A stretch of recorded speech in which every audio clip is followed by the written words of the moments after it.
Bluespecs beer reviews, and going to be doing a revisit of a Boulevard beer and a smokestack Boulevard beer. This is their six glass quadruple. Now I've had this a lot of times, and I have reviewed this once, so I thought I would do a revisit of this quadruple. I don't do quadruples very often. I do like them, but it's not very often that will do these big Belgian ales. Typically, what I drink is IPAs, lagers, and stouts, and it's every once in a while that I'll go for that Trappist Roquefort, or the six glass, um, or the La Trappe, or Duvel, or Golden Rock, or some big things like that. But this beer is a 91 on Beer Advocate. The Bros give it a 100. So this is a very, very, very high ranked beer, very much so. It's 10.5 alcohol by volume. So I reviewed this back when I was first starting to review beer. I did the Tank 7, which is a farmhouse ale. The they have a Tripel too. The six glass, and there's one other one that I cannot remember. That is a Tripel and not a quadruple. But I did those three like towards the beginning because they were readily available, because I'm in Omaha, which relative to distribution I'm pretty close. So we had a little bit of smoke here. I should probably have used the other glass for this, but we'll see what happens. Oh, and Three Philosophers by Amagong is probably the other quadruple that is really, really fantastic. There's some stuff in the bottom. Little bit.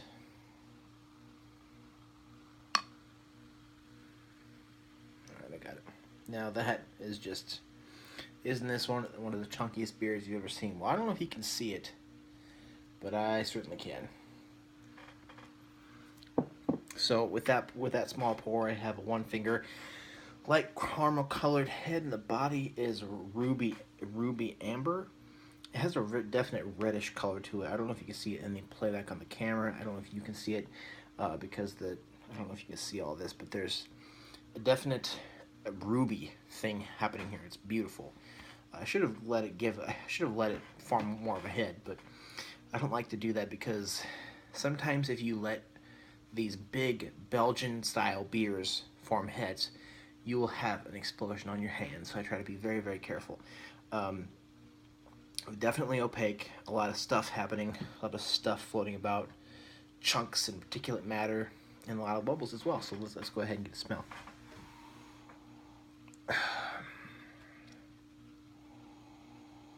Typically, I mean, one of my favorite beers is their Tank 7, and I need to revisit that. Typically, every time I have a birthday, every birthday, I'll drink some of that, because that's just sort of like a birthday thing for me. Now that is just full. It's a very full and dark aroma. Not dark isn't bad, but there's some dark things happening. Now the first thing I'm getting is like dark fruits, almost like a turned fruit thing, like they're starting to turn a little bit, like they're really sweet and dark, like maybe raisins or plums and something like that. Well, definitely like a sugary thing happening here too, and like almost like fruit cake, it has like a cake type bready thing here, but it's a very dark, almost like, it really almost smells like fruit cake because it has dark fruits and like this bready like cake type thing happening. Like it really is bready, but since there's so much other dark sugary things in there, it almost smells like a fruit cake. I don't like fruit cake itself because I hate nuts. I hate walnuts specifically. And I don't like fruitcake itself, but in the beer, I know that I love this beer. So, all right, let's go ahead and dive in here. Whew.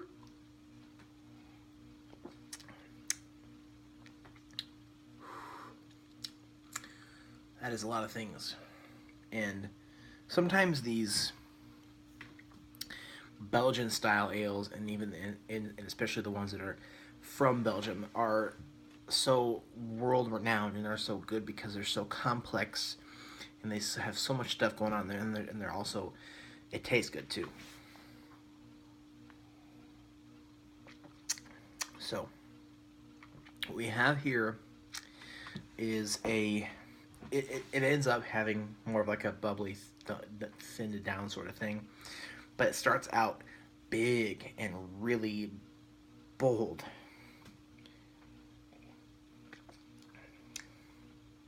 So we have some hops in there, not sure what, because there's a lot of other stuff happening too. There's a definite dark fruit aspect, definite a dark sweet bread aspect, not sweet breads, but sweet type bread aspect. Very, very strong. Definitely, yeah.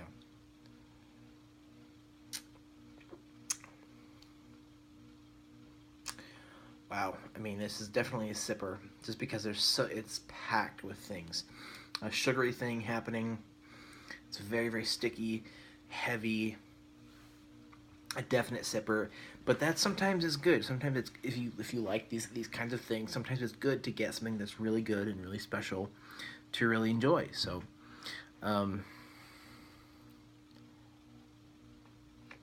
not an everyday beer for sure. I think this is something that you know have every once in a while, you know. But I think this is just so packed with different flavors and different things.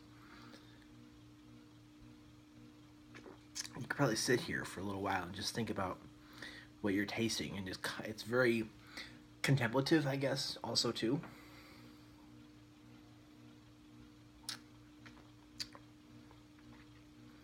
This is a solid A, guys.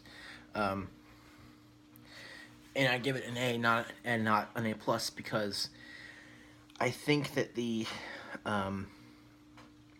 that the uh, the Belgians, that the people in Belgium, that the La Trappe Company, the Westmalle, the Trappist Rochefort, all of these companies who are in Belgium who do this, who have a tradition of doing this, I think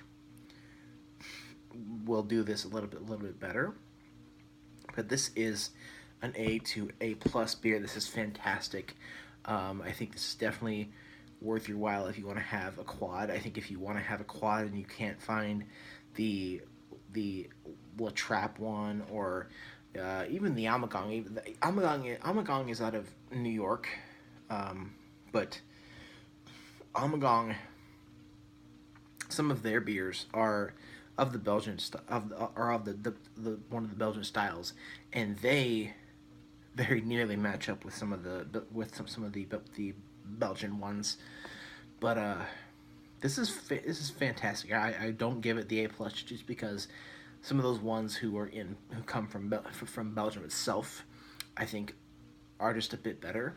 But this is fantastic. You could argue this to be A plus. I'm just not going to go that high because I'm going to save.